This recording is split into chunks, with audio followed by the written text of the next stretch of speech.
Christmas Carol by Charles Dickens. Read by Taylor Pepper. Stave 1. Marley's Ghost. Marley was dead to begin with. There's no doubt whatever about that. The register of his burial was signed by the clergyman, the clerk, the undertaker, and the chief mourner. Scrooge signed it. And Scrooge's name was good upon change for anything he chose to put his hand to. Old Marley was as dead as a doornail.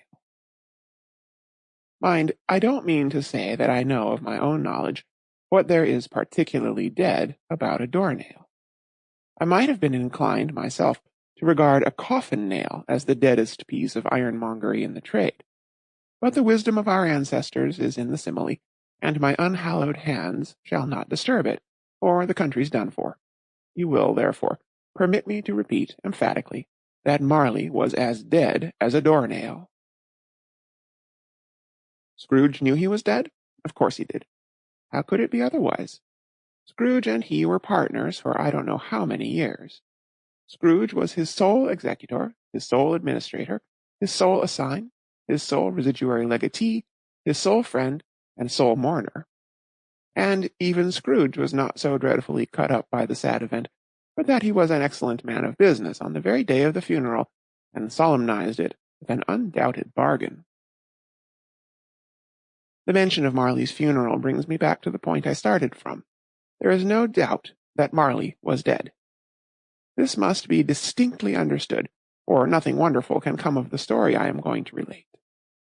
If we were not perfectly convinced that Hamlet's father died before the play began, there would be nothing more remarkable in his taking a stroll at night, in an easterly wind, upon his own ramparts, than there would be in any other middle-aged gentleman rashly turning out after dark in a breezy spot, say St. Paul's churchyard, for instance, literally to astonish his son's weak mind. Scrooge never painted out old Marley's name. There it stood, years afterwards, above the warehouse door, Scrooge and Marley.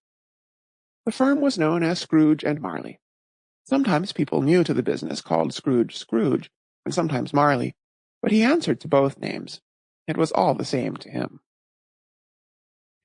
Oh, but he was a tight-fisted hand at the grindstone, Scrooge, a squeezing, wrenching, grasping, scraping, clutching, covetous old sinner.